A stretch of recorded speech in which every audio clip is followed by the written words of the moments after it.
Hi, it's Dave here. This is my wife, Kathy. Hello. This is the Cinema. It's the podcast where we walk home from the movies. Today we're going to go to the movies. We're going to see Sam Raimi's newest movie. It is called Send Help, starring Rachel McAdams and Dylan O'Brien as two people who need to send help. No, they send for help, surely. They are sending for help. Help sent for them, yes. Yeah, that's what they should call the movie, Send for Help. I mean, I'll come and watch anything Rachel McAdams is in, to be honest. I absolutely adore her.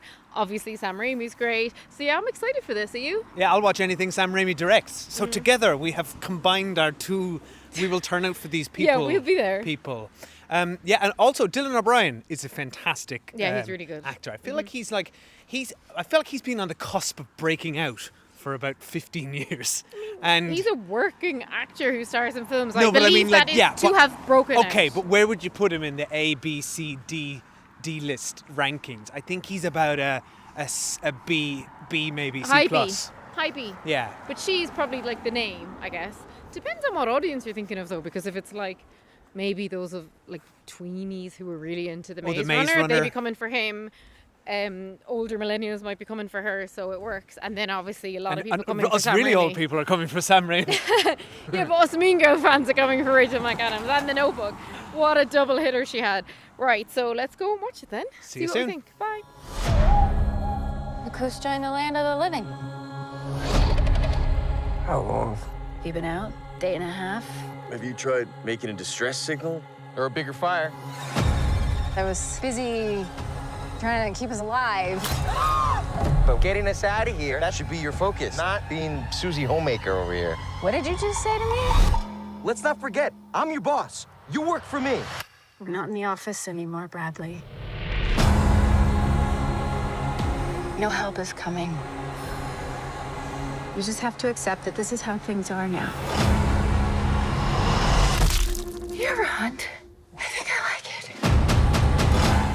Hi, we're just out of the cinema and Kathy's zipping up her coat there, which you've heard. And if it's your first time here at the Cinema, we won't spoil the movie Send Help until we get to Spoiler Street, which we will warn you about. Kathy, what did you think of that movie? I had so much fun. It was lovely to be in a cinema where like everyone's laughing. And I can't remember the last time we saw a film that funny maybe in the cinema. I found it very delightful. I absolutely love Rachel McAdams and I love to see her starring in a film. And who was her co-star again? Dylan O'Brien. Dylan O'Brien. He was brilliant. I don't think I've seen him do comedy before. He was so funny. I love the setting. I love the setup. I feel like she was such a brilliant protagonist from the get-go. I was like really rooting for her. And I love the kind of horror comedy of it, which obviously Sam Raimi's very good at. And I'd be wary of giving away any spoilers in this one, but it was brilliant and I had so much fun. And it was just so nice, as I said, to be in an audience where everyone's really engaged and laughing along with the film. Dave, what do you think? Yeah, this film's an absolute treat. It is Sam Raimi through and through. For a lot of the film, I was like, this doesn't really seem his vibe. And then I'll talk about it in Spoiler Street, but there's some bits where you're like, right, here's... I had the exact same thought. Here's like, Sam Raimi. Yeah. I thought, of course, here he is. And he shows up. But what I love is like, not just the big Sam Raimi moments, but there's all these little touches. I love what he does with the camera. He always gets way too close up in someone's grill. Yeah. There's a lovely shot early on of like, just like some, you know that moment where you're having a conversation with someone and there's something in their teeth or there's something on the side of their mouth and you it's all you can't can stop focus on. looking at it. He uses the language of cinema so beautifully to express that how uncomfortable that is by just getting right up in someone's eyeball and then right up on the corner of their mouth. So he just plays with like crash zooms and like I don't know even what you call the term for just being far too close on someone. To great effect. Yeah, it's horror comedy. It's I think it's got something to say underneath that all. However, it would be remiss not to point out that it has already been said in the film Triangle of Sadness a few years ago, which we saw and is almost the exact same movie as this. There's even, I could not believe, and I won't reveal what it is even in Spoiler Street, For We're it, not spoiling for a different For film. it would spoil the other film. But there are humongous similarities. I mean, we love Triangle one of of them I Sadness. couldn't believe they did the same exact thing, and it has essentially the same setup and theme. So Yeah, but look, odd. that's okay. Films can Yeah, be similar, and original stories can echo each other. For sure, and yeah. sometimes you get ants and a bug's life in the same, close to close, and Dave, you get Volcano and Dante's Peak. What about when we got But, Friends with Benefits and what was the other one? Like in the same month. There was, yeah, I know what you mean. It was, what was it? It was the Anne Hathaway one. Was the other one? It was Friends You with had- Benefits and the other one that I can't remember, and it Yeah. was the same film. So like it's weird how that can often happen. Now these are not out at the same time. They're not the same film. They're not even the same language. But yeah, I agree on that. But I think the themes explored in this are very interesting around like women in the workplace, women's relationships with their underqualified male bosses. All that stuff was mined like wonderfully, and we've all worked for people who we think maybe aren't very good at their jobs. And it was just very fun to kind of have that workplace kind of situation drama as well. Like a lot of kind of hallmarks of maybe like a classic rom-com and like a classic like, ooh, kooky girl in the workplace, but it's much deeper than that. But yeah, I thought it was so much fun, and from the like opening 5 minutes I was like, oh, I just love this film. Yeah, I agree. The great thing about this film is, and it is the key differentiator between this and Triangle of Sadness, because they are very different films despite the similarities, is tone. This film has such a great grasp of tone. It's got a lightness to it, but also a sort of there's a disturbing quality underneath all of it. Yeah. Even Linda, Rachel McAdams' character from the very beginning, is a little off. Oh, she's way off. But you're also on her side because she's the underdog, and Dylan O'Brien is so deliciously awful. He's so funny in this film. I is didn't know funny. he was that funny. He's very frequently that movie we were referencing that we still can't remember the name of. The End of the World one. The End of the World one. He's very funny in that. I think he's an actor who's always had a good grasp on comedy.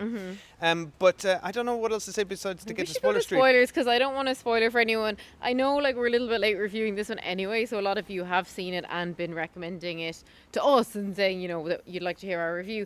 But if you haven't seen it for whatever reason and you've gotten this far, pause, go off and watch it, and then come back and listen to spoilers. I'd recommend this to almost anyone. I think it's a real crowd pleaser. It is, however, very, very gory, which I think doesn't always suit people. However, I will draw a line of comparison here between my attitude to gore and I spoke about this recently on the 28 Years Later, the Bone Temple review.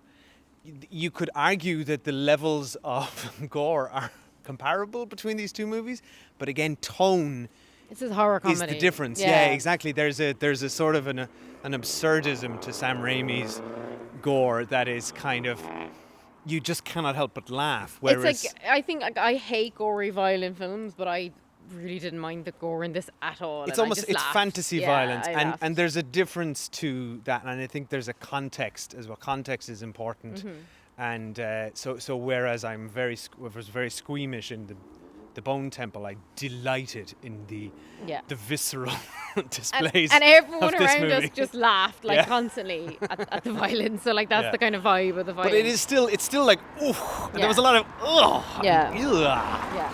Very fun, and that kind of relief that you have in an audience and when everyone's like laugh together or jump together. Yes. Will we go to spoilers? Yes. So spoilers coming up for Send Help, but first you might hear a quick ad. Okay, we're back. Before we get into spoilers for Send Help, quick shout out to some of our new patrons over at patreon.com/thecinemal who've signed up for the price of a coffee a month. Less than a coffee. Less than, it's even less. Coffee's so expensive. Coffee is, and they get every month a retro movie review. They get a ton of spoiler TV reviews. They get non-spoiler TV roundups of what we've been watching, and they get a shout out on the podcast. So a huge thank you to Hannah, to Mary Kay Coleman, to Sean Tarver, to Esther, to Victoria Mackey, to Smithy76, Courtney Fitzmaurice, Louise Control, and Neely for joining up along with many others who we'll shout out at a later date, because we've had loads of lovely new sign-ups because Heated Rivalry is the biggest show ever and you all want to hear us talk about it. Thank you so much to the Patreon community. We love you guys.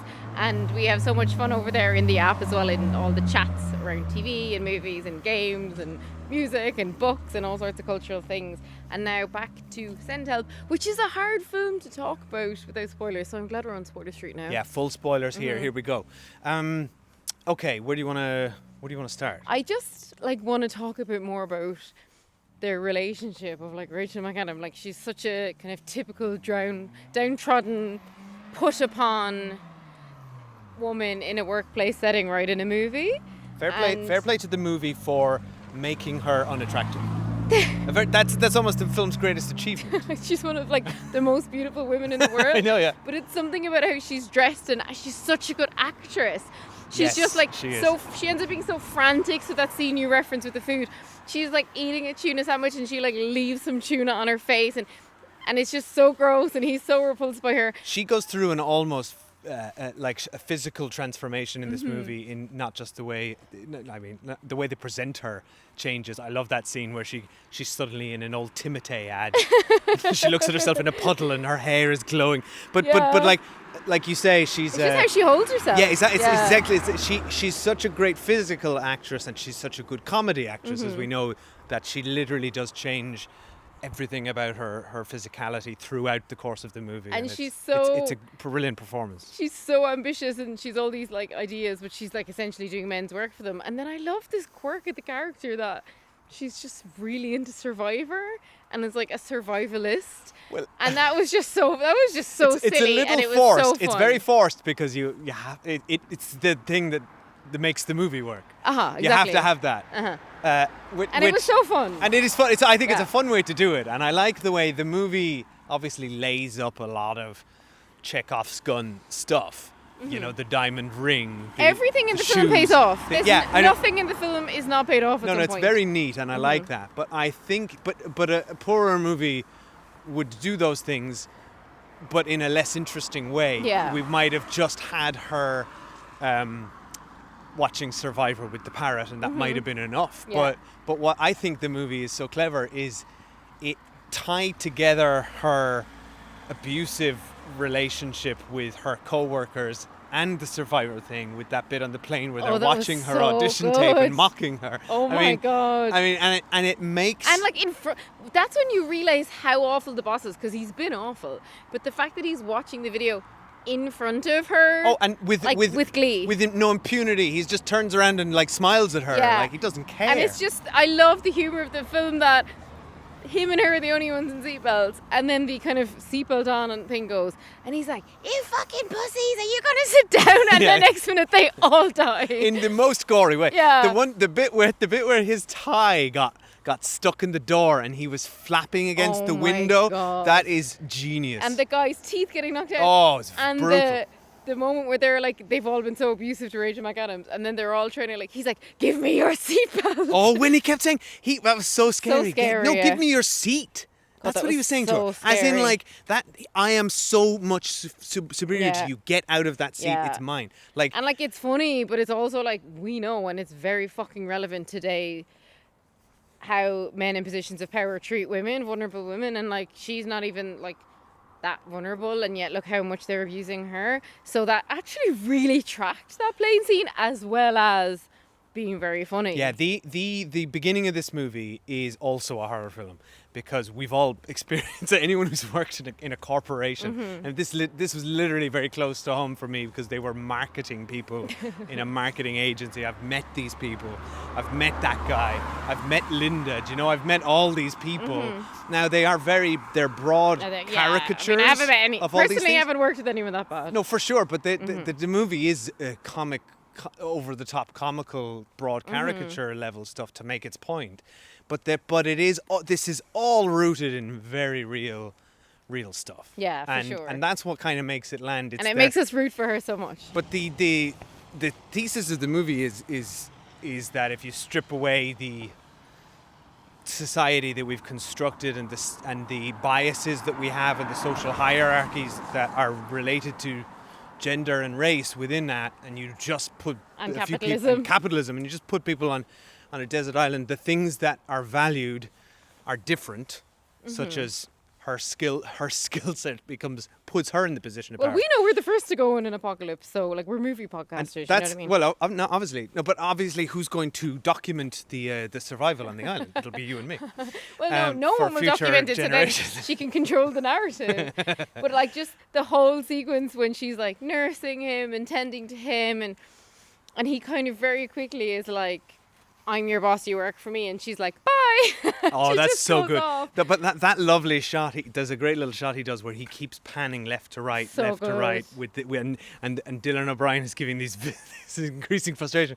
But what I like about this movie is that you watch, you obviously the movie saying power corrupts, because she's on this trajectory of, becoming abusive and horrible, and all the things that, all of the things that she hated about him, she becomes and worse, because power is Well, what she seductive hated and about him- control is seductive. But what and she hated about him though was that he wasn't promoting her. We don't know, and that he was mocking her. But we don't know how she would have felt, for example, if he'd be doing that directed at other people. We didn't learn really that much about her beforehand, other than that she was being treated poorly. yes. So actually, we felt like we knew her more than we did, which I think is very clever. We knew two things about her. She was being treated poorly in work, and she liked Survivor. yeah. And actually, that's all we needed to know. And she was kind of a blank canvas then. And that's what made her really interesting. Because Rachel McAdams is so good at doing like the sweetness and the the horror stuff. And I was flashing back then to remember Red Eye. Wasn't that her in that film? Yeah, which is an ironic thing to say, considering How she ends how up. she looks at the end of this movie. That was her, yeah, Killer and Cillian Murphy, right? She's just brilliant in this film. Yeah. And just them, I think together they're amazing. They had great chemistry. Yeah. But what I love about it is she's on this trajectory. They've essentially switched places, which is obvious. But along with it, there's a point at the middle where the audience is, our sympathies switch places at a point as well, and you get kind of confused because You never fully sympathise with him, but you do start to go, okay, no, but what's there's up a with point her? at which like he is the underdog, and you start to root for him. Yeah. So by the end, when she's the horror movie villain, Yeah, by the absolutely, very yeah. end, and she's talking to him through a speaker like a Bond villain. I mean, you can't help but want him to survive in that moment. The funny thing However- is, I was like, at that point, I was like, I want neither of them to survive. I know, because they're both awful, and that's Yeah, kind of the point of it's the fun. movie. But In did that, you think the film tricked us a bit? And I really like this. I mean, it didn't really trick me because I knew like what movie I was at, but there was like some tropes in there around romance that it was like kind of felt like when they were in the cave and stuff. yes, Look, I was and rooting for them. when he's on the. I was You were rooting shipping for a them hookup. when he's going in for a nude dip in the ocean. I wasn't shipping them like as a couple, like to have a relationship, but I was definitely like expecting a hookup scene. But I think we're seeing that from her perspective, because she was our POV character. Yeah, like for when they're cuddling most for of the warmth movie. in the cave. To her, it's really intimate, but to him, he's like, as we established earlier, is like really repulsed by her. Yeah, because Now, of because we course- learned that that whole time he was planning his escape, and when he Yeah. finally got on that raft and said "fuck you, Linda," That was I laughed so out loud. funny, It was and very he funny. poisoned her. That was so funny. And then she does her like horrific, like pretend castration. And you bit. called it. You whispered to me like she's Obviously spoofing not him. doing it like. I thought she was no, but when the blood came up, I was like, oh wait, No, is because she doing it? like she's like a survivalist. Like, what does she have? Like antibiotics and stitches. Do you know what I mean? You can't was you pretty- can't perform surgery on It was somebody. a pretty intense scene. It was There's some very amazing. inventive scenes in this. And the tears just coming out of his eyes and the Oh, blood, yeah. and she's like, "We gotta bleed her."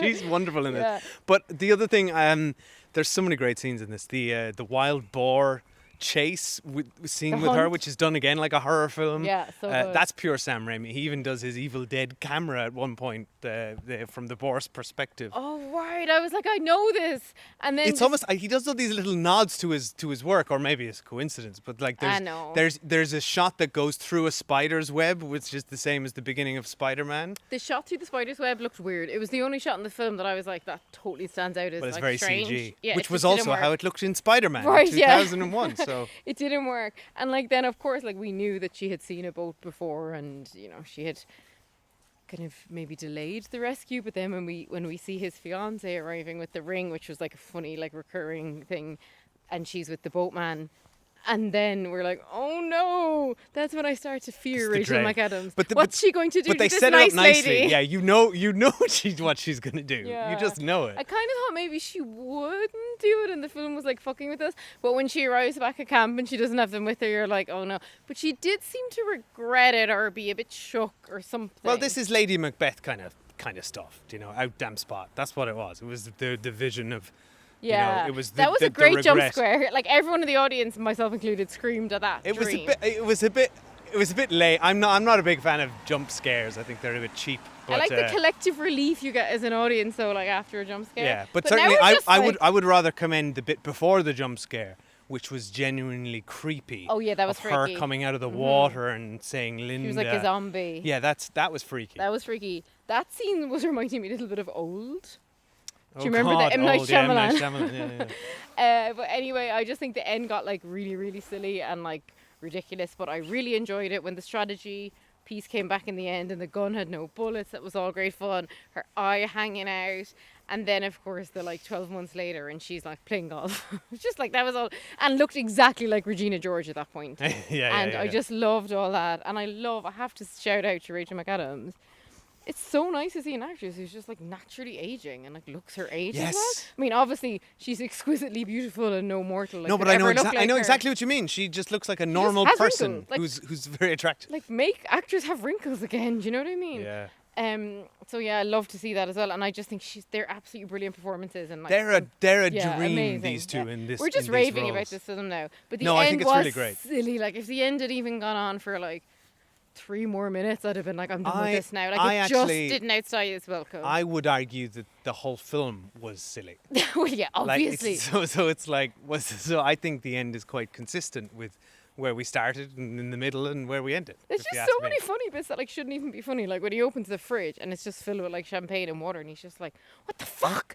And when she says, she goes, "Why did you think a knife would wash up on shore?" And I had thought that at the time. I was like, "That's weird." It did seem very absurd. But I love how everything paid off, and then even like the movie ends on her karaoke song, which is great. Like call back to the first scene. Yeah, you're right. It's a very, very tight script. Like there's nothing's astray. It's very circular. Yeah, it's very compact. Yeah, and I love. It was just very funny at the end when he was like, "I love you," and she was like, "I love you too."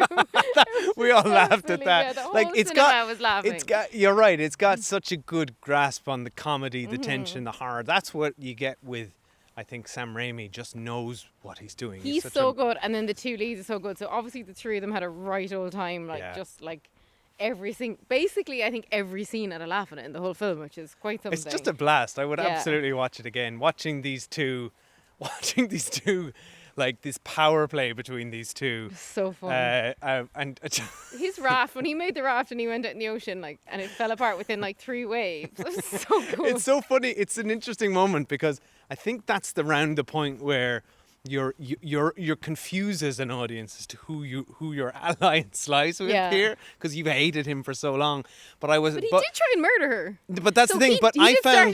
I found, but she was also not telling him that they could be rescued. And she did subsequently murder his fiance. Yeah. So I at that exact point I was feeling like I was excited that he was out on that raft, and I kind of wanted him to succeed, and I also wanted him to fail.